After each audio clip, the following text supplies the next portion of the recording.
नमस्कार दोस्तों, आप सभी कैसे हैं। आशा करती हूँ आप सभी अच्छे होंगे। मैं रुतिका आज आप लोगों के लिए लेकर आई हूँ नाटक स्कंदगुप्त। हम लोग पढ़ने वाले हैं पूरा नाटक स्कंदगुप्त का। छोटे छोटे वीडियो के रूप में देखेंगे। आप लोगों को पता ही है कि परीक्षा का पैटर्न किस तरह से बदल गया है, तो समीक्षा से काम नहीं चलेगा। इसीलिए अब हम पूरे नाटक, निबंध, उपन्यास सभी को ऐसे वाचन करेंगे और पढ़ेंगे। तो चलिए हम लोग देखते हैं, क्योंकि अंदर अंदर से प्रश्न आ रहे हैं, पंक्तियों को पूछा जा रहा है, तो ऐसे समीक्षा पढ़ के काम नहीं चलने वाला। पात्रों को भी याद करना पड़ेगा और पात्रों के कथनों को भी अच्छे से देखना पड़ेगा। तो चलिए शुरू करते हैं हम नाटक स्कंदगुप्त। तो सबसे पहले हम देखेंगे पात्रों के बारे में। इसमें है पुरुष पात्र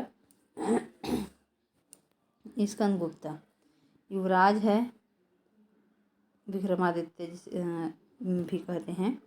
कुमारगुप्त मगध का सम्राट है। गोविंदगुप्त कुमारगुप्त का भाई है। पर्णदत्त मगध का महानायक है। चक्रपालित पर्णदत्त का पुत्र है। पूछा जा सकता है, तो ध्यान से सुनिए और पढ़ना भी पड़ेगा, पढ़िए भी, सुनिए भी। बंधुवर्मा मालव का राजा है। भीमवर्मा उसका भाई है।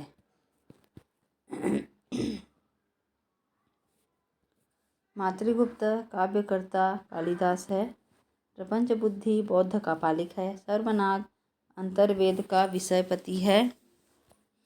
कुमारदास धातुसेन सिंहल का राजकुमार है। पुरगुप्त कुमारगुप्त का छोटा पुत्र है। भटारक नवीन महाबलाधिकृत है।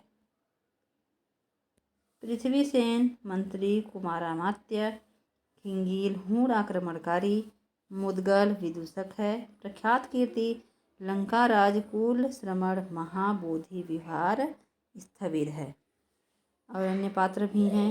महाप्रतिहार महादंडनायक, नंदीग्राम का दंडनायक, प्रहरी सैनिक इत्यादि। सभी पात्रों को एक एक करके याद करना पड़ेगा। याद कर लीजिए। ये तो हो गए पुरुष पात्र। अब देखते हैं स्त्री पात्रों को। देवकी है कुमारगुप्त की बड़ी रानी, स्कंदगुप्त की माता है। अनंत देवी कुमारगुप्त की छोटी रानी, पुरगुप्त की माता है। जयमाला बंधुवर्मा की स्त्री, मालव की रानी है। देवसेना बंधुवर्मा की बहन है। विजया मालव के धन कुबेर की कन्या है। कमला भटारक की जननी है। रामा सर्वनाग की स्त्री है। मालिनी मातृगुप्त की प्रणयनी है। और इसमें अन्य पात्र भी हैं, सखी, दासी इत्यादि। ये तो हो गया पात्रों के बारे में। अब देखते हैं नाटक स्कंदगुप्त के बारे में।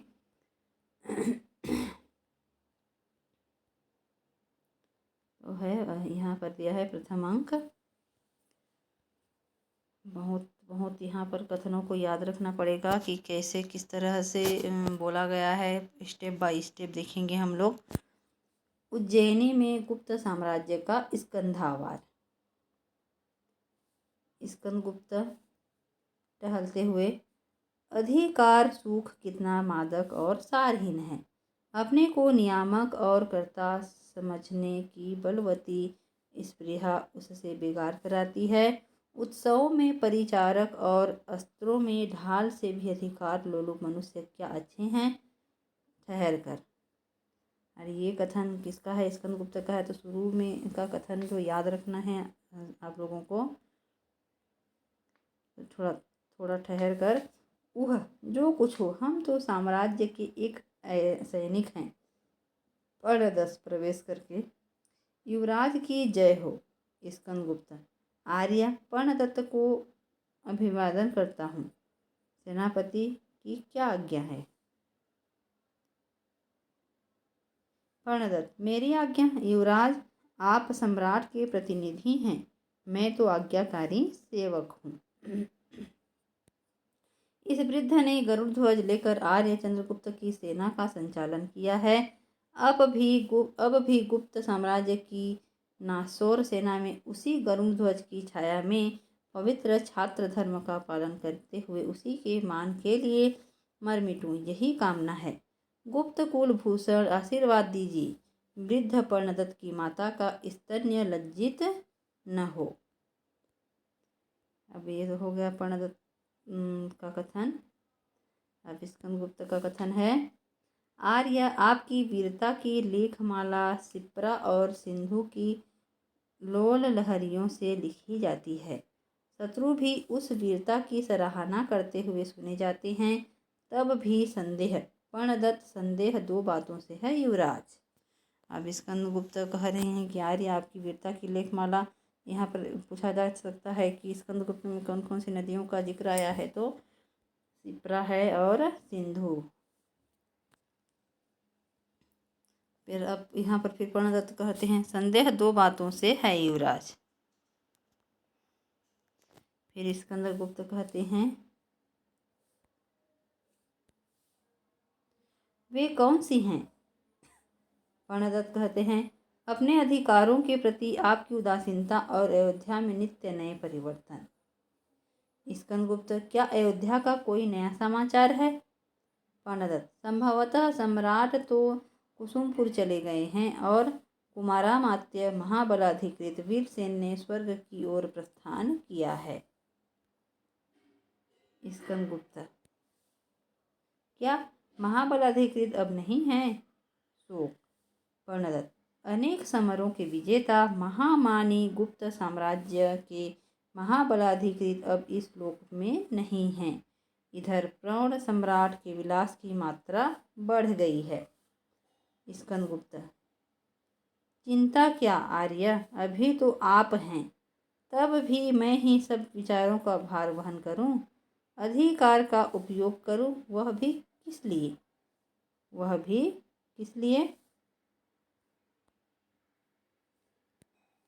पर्णदत्त, किस लिए? त्रस्त प्रजा की रक्षा के लिए, सतीत्व के सम्मान के लिए, देवता, ब्राह्मण और गौ की मर्यादा में विश्वास के लिए, आतंक से प्रकृति को आश्वासन देने के लिए आपको अपने अधिकारों का उपयोग करना होगा। अब यहाँ पर स्कंदगुप्त कह रहे हैं कि सबका क्या मैं ही चिंता करूं? तो यहाँ पर पर्णदत्त उनको समझा रहे हैं कि सब चीज़ आपको ही करना होगा, आपके अधिकारों का उपयोग करना होगा। युवराज, इसीलिए मैंने कहा था कि आप अपने अधिकारों के प्रति उदासीन हैं, जिसकी मुझे बड़ी चिंता है। गुप्त साम्राज्य के भावी शासक को अपने उत्तरदायित्व का ध्यान नहीं। अब कह रहे हैं कि आप अपना दायित्व अच्छे से नहीं निभा पा रहे हैं। आपको अपना कर्तव्य समझना है, आपका धर्म समझना है, और युवराज हो कि आप अपना कर्तव्य नहीं निभाएंगे तो और कौन निभाएगा, कह रहे हैं। तो स्कंदगुप्त कहते हैं, सेनापति प्रकृतिस्थ होइए, परम भटारक महाराजाधिराज अश्वमेघ पराक्रम श्री कुमार गुप्त महेंद्रादित्य के सुशासित राज्य की सुपालित प्रजा को डरने का कारण नहीं है। गुप्त सेना की मर्यादा की रक्षा के लिए पर्णदत्त सदृश महावीर भी प्रस्तुत हैं। अब पर्णदत्त क्या कहते हैं, राष्ट्रनीति, दार्शनिकता और कल्पना का लोक नहीं है। इस कठोर प्रत्यक्षवाद की समस्या बड़ी कठिन होती है। गुप्त साम्राज्य की उत्तरोत्तर वृद्धि के साथ उसका दायित्व भी बढ़ गया है, पर उस बोझ को उठाने के लिए गुप्त कुल के शासक प्रस्तुत नहीं, क्योंकि साम्राज्य लक्ष्मी को वे अब अनायास और अवश्य अपनी शरण आने वाली वस्तु समझने लगे हैं। तब स्कंदगुप्त कहते हैं, आर्य, इतना व्यंग न कीजिए, इसके कुछ प्रमाण भी हैं। पर्णदत्त, प्रमाण अभी खोजना है। आंधी आने के पहले आकाश जिस तरह स्तंभित हो रहता है, बिजली गिरने से पूर्व जिस प्रकार नील कादम्बनी का मनोहर आवरण महा शून्य पर चढ़ता है, क्या वैसी ही दशा गुप्त साम्राज्य की नहीं है? स्कंदगुप्त, क्या पुष्य मित्रों के युद्ध को देखकर वृद्ध सेनापति चकित हो रहे हैं? हंसता है। तब पर्णदत्त कहते हैं, युवराज व्यंग न कीजिए, केवल पुष्य मित्रों के युद्ध से ही इति श्री न समझिए, म्लेच्छों के भयानक आक्रमण के लिए भी प्रस्तुत रहना चाहिए।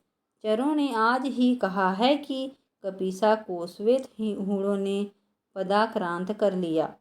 इस पर भी युवराज पूछते हैं कि अधिकारों का उपयोग किस लिए? यही किस लिए प्रत्यक्ष प्रमाण है कि गुप्त कुल के शासक इस साम्राज्य को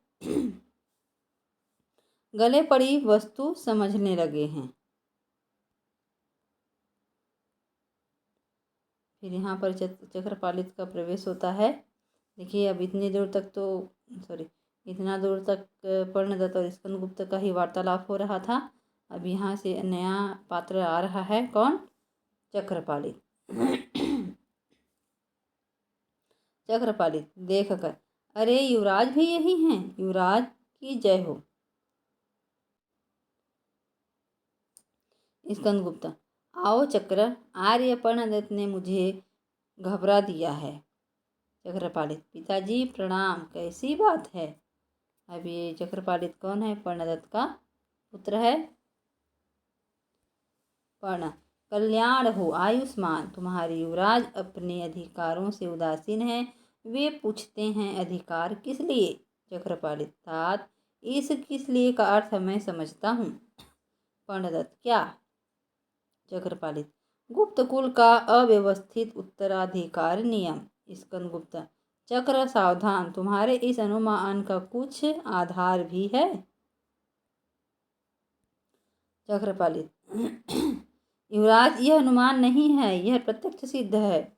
पर्णदत्त गंभीरता से, चक्र, यदि यह बात हो भी तब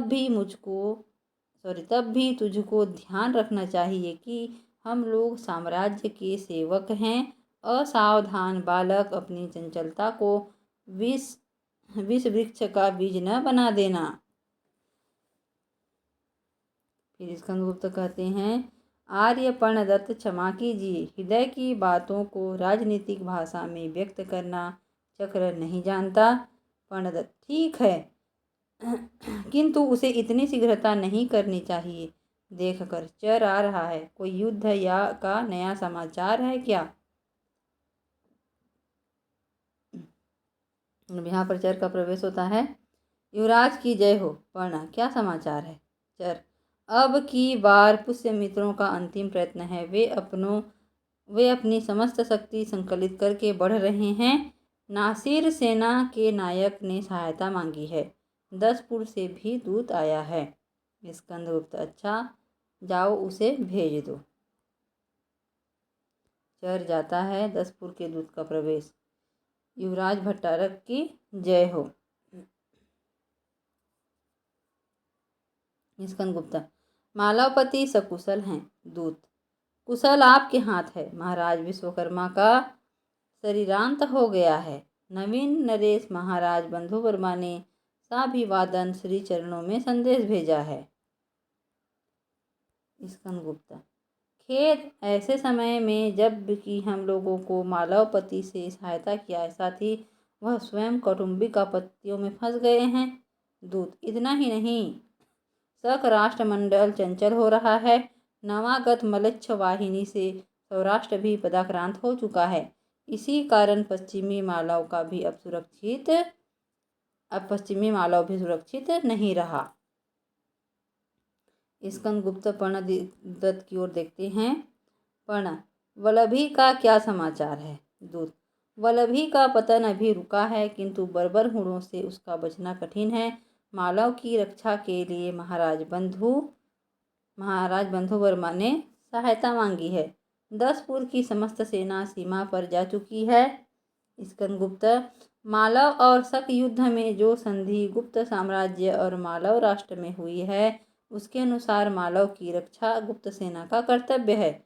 महाराज विश्ववर्मा के समय से ही सम्राट कुमारगुप्त उनके संरक्षक हैं, परंतु दूत बड़ी कठिन समस्या है।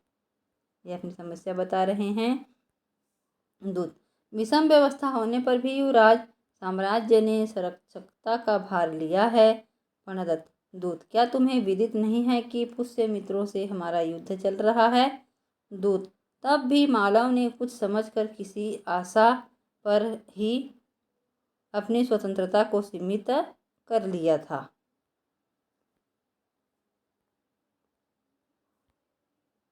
फिर यहाँ पर स्कंदगुप्त कहते हैं, दूत, केवल संधि नियम ही से हम लोग बाध्य नहीं हैं, किंतु शरणागत रक्षा भी क्षत्रिय का धर्म है। तुम विश्राम करो। सेनापति पर्णदत्त समस्त सेना लेकर पुष्य मित्रों की गति रोकेंगे। अकेला स्कंदगुप्त मालव की रक्षा करने के लिए सन्नद्ध है। जाओ, निर्भय निद्रा का सुख लो। स्कंदगुप्त के जीते जी मालव का कुछ न बिगड़ सकेगा। दूत, धन्य युवराज, आर्य साम्राज्य के भावी शासक के उपयुक्त ही यह बात है। प्रणाम करके जाता है। पर्णदत्त, युवराज, आज यह वृद्ध हृदय से प्रसन्न हुआ और गुप्त साम्राज्य की लक्ष्मी भी प्रसन्न होगी। चक्रपाली, तात, पुष्यमित्र युद्ध का अंत तो समीप है। विजय निश्चित है। किसी दूसरे सैनिक को भेजिए, मुझे युवराज के साथ जाने की अनुमति हो।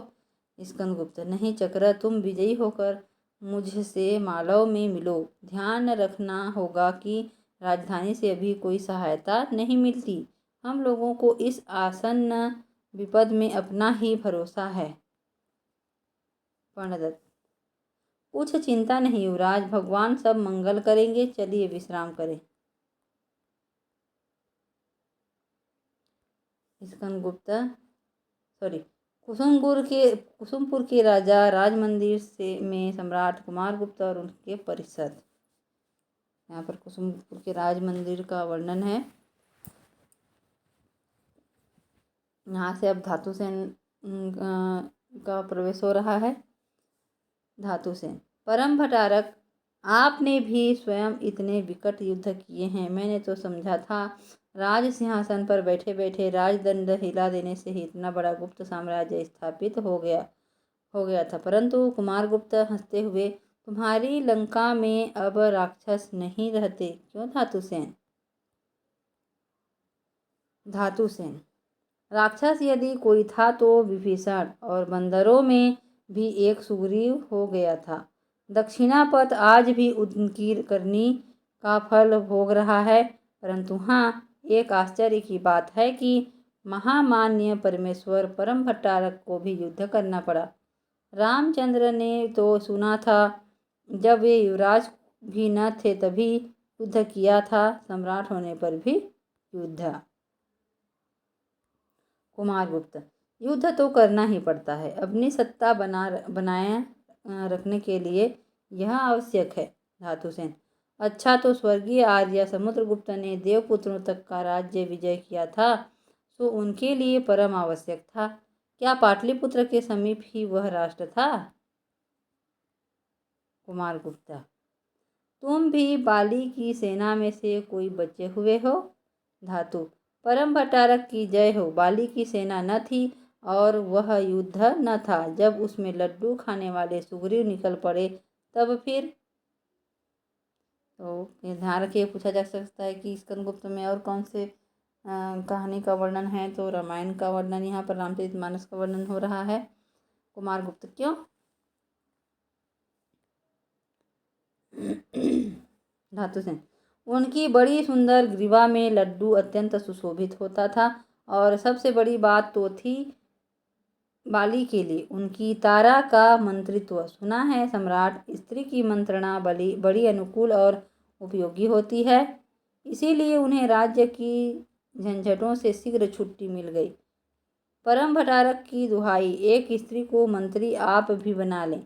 बड़े बड़े दाढ़ी मूछ वाले मंत्रियों के बदले उसकी एकांत मंत्रणा कल्याणकारिणी होगी। कुमारगुप्त हंसते हुए, लेकिन पृथ्वीसेन तो मानते ही नहीं।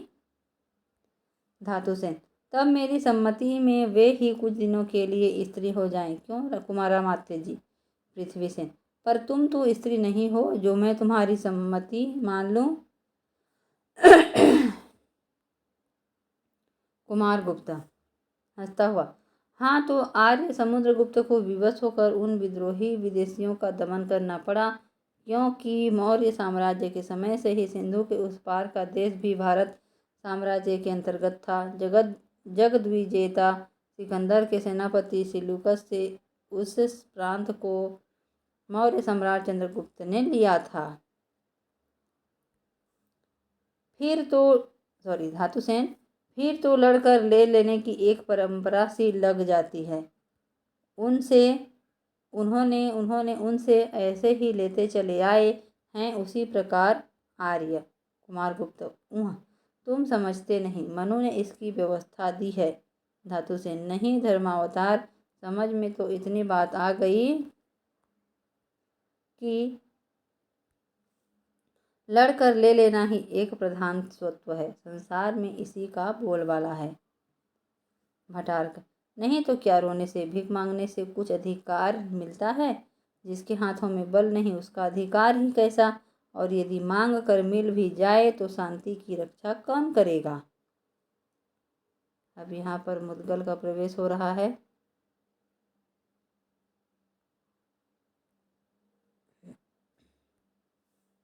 मुद्गल प्रवेश कर रक्षा पेट कर लेगा, कोई दे भी तो। अक्षय तुणीर, अक्षय कवच सब लोगों ने सुना होगा, परंतु इस अक्षय मंजूषा का हाल मेरे सिवा कोई नहीं जानता। इसके भीतर कुछ रख कर देखो, मैं कैसी शांति से बैठा रहता हूँ। पद्मासन से बैठ जाता है। पृथ्वीसेन परम भट्टारक की जय हो, मुझे कुछ निवेदन करना है यदि आज्ञा हो तो। कुमारगुप्त हाँ कहिए। पृथ्वीसेन शिप्रा के इस पार साम्राज्य का स्कंधावार स्थापित है। मालवेश का दूध भी आ गया है कि हम ससैन्य युवराज के सहायतार्थ प्रस्तुत हैं। महानायक पर्णदत्त ने भी अनुकूल समाचार भेजा है। कुमारगुप्त मालव का इस अभियान से कैसा भाव है, कुछ पता चला? क्योंकि यह युद्ध तो जानबूझकर छेड़ा गया है। पृथ्वीसेन अपने मुख से मालवेश ने दूत से यहाँ तक कहा था कि युवराज को कष्ट देने की क्या आवश्यकता थी। आज्ञा पाने ही से मैं स्वयं इसे ठीक कर लेता।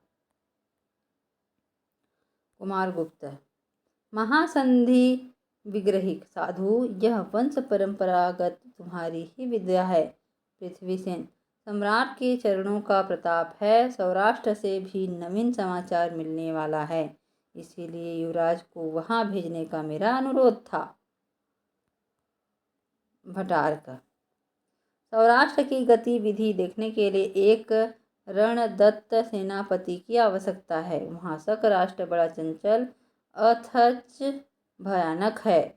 पृथ्वीसेन गूढ़ दृष्टि से देखते हुए महाबलाधिकृत आवश्यकता होने पर आपको वहां जाना ही होगा, उत्कंठा की आवश्यकता नहीं।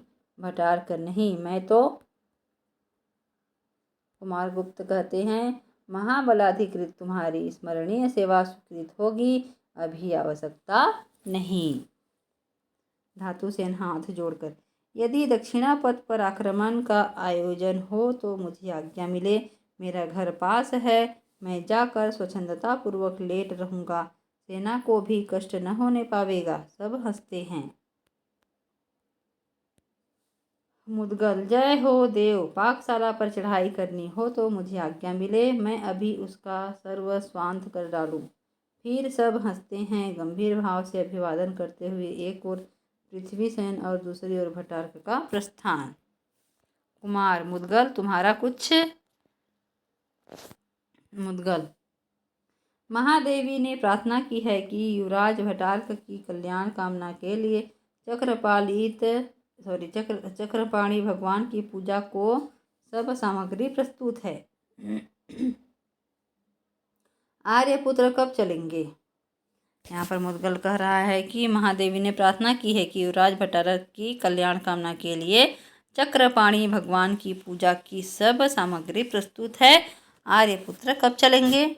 तो फिर कुमारगुप्त मुँह बनाकर कहते हैं आज तो कुछ पारसिक नर्तकियाँ आने वाली हैं, आपनक भी है। महादेवी से कह देना असंतुष्ट न हो, कल चलूँगा, समझा ना मुद्गल? समझ गए ना मुद्गल कह रहे हैं। मुद्गल खड़ा होकर परमेश्वर परम भट्टारक की जय हो जाता है। धातुसेन वह चाणक्य कुछ भांग पीता था। उसने लिखा है कि राजपुत्र भेड़िए हैं, इनसे पिता को सदैव सावधान रहना चाहिए। कुमारगुप्त, यह राष्ट्रनीति है। अनंत देवी का चुपचाप प्रवेश। यहाँ पर बातें चल रही है और अनंत देवी चुपचाप प्रवेश करती हैं। धातुसेन, भूल गया, उसके बदले उस ब्राह्मण को लिखना था कि राजा लोग ब्याह ही न करें, क्यों भेड़ियों से संतान उत्पन्न हो। अनंत देवी सामने आकर, आर्यपुत्र की जय हो। धातुसेन भयभीत होने का समूह बनाकर चुप हो जाता है। कुमारगुप्त, आओ प्रिय, तुम्हें खोज ही रहा था। अनंत देवी, नर्तकियों को बुलवाती आ रही हूँ। कुमारामात्य आदि थे, मंत्रणा में बाधा समझकर जानबूझकर देर लगाई। आपको तो देखती हूँ कि अवकाश ही नहीं। धातुसेन की ओर क्रुद्ध होकर देखती है। कुमारगुप्त, वह अबोध विदेशी है, हंसोड़ है। अनंत देवी, तब भी सीमा होनी चाहिए। धातुसेन, चाणक्य का नाम ही कौटिल्य है। देखिए, चाणक्य का नाम ही क्या है? कौटिल्य है। उनके सूत्रों की व्याख्या करने जाकर ही यह फल मिला। क्षमा मिल तो एक बात और पूछ लो। क्षमा मिले तो एक बार और पूछ लो, क्योंकि फिर इस विषय का प्रश्न न करूँगा। अनंत देवी, पूछ लो। धातुसेन, उसके अनर्थ शास्त्र में विष कन्या का।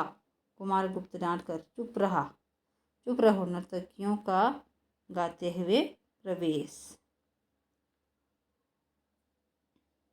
न छेड़ना उस अतीत स्मृति से खींचे हुए वीरतार को कील। करुण रागिनी तड़प उठेगी, सुना न ऐसी पुकार को कील। हृदय धूल में मिला दिया है, उसके चरण चिन्ह सा किया है। खिले फूल सब गिरा दिया है, न अब बसंती बहार को कील। सुनो बस आनंदी भैरव, सुनी बहुत आनंदी भैरव, विगत हो चुकी निशा माधवी। रही न अब सारदी रवि, न तो